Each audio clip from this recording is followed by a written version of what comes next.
वेळ प्रसंगी तलवार चालवली. स्वराज्य, स्वदेश आणि स्वधर्माची जाण तेव्हा तुम्हा सर्वांना झाली. आणि असे कित्येक वर्षाच्या संघर्षानंतर 32 मन सोन्याचं सिंहासन श्रीमान रायगडी अवतरले. रायगडला छत्रपती मिळाले आणि स्वराज्य निर्मितीला जणू एक आकाश गवसले. परंतु आम्ही निर्माण केलेले हे ते स्वराज्य नाही.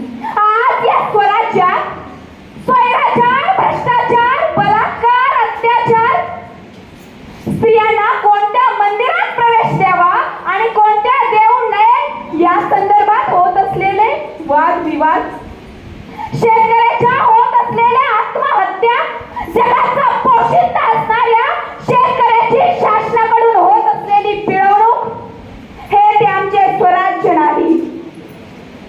शेतकऱ्याच्या भाजीच्या देठाला जरी हात लावला तर खबरदार. शेतकऱ्याच्या पोळीवर बदामन केल्याने राजाच्या पाटलाचा केलेला चौरंग.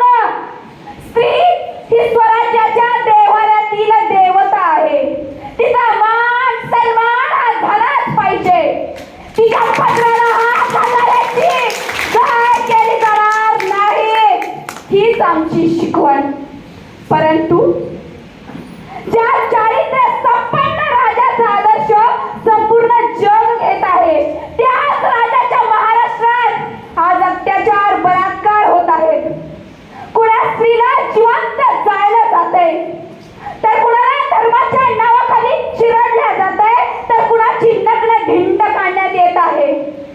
आम्ही स्वराज्यातील माय माऊलींना तळहाताच्या फोडाप्रमाणे जपलं आणि आज त्यांना न्याय मागण्यासाठी वणवण भटकावं लागतंय. का, कशामुळे माहिती नाही. पण राजे, तुम्ही फक्त राजकारणापुरते मर्यादित राहिला आहात हे मात्र कटू सत्य आहे.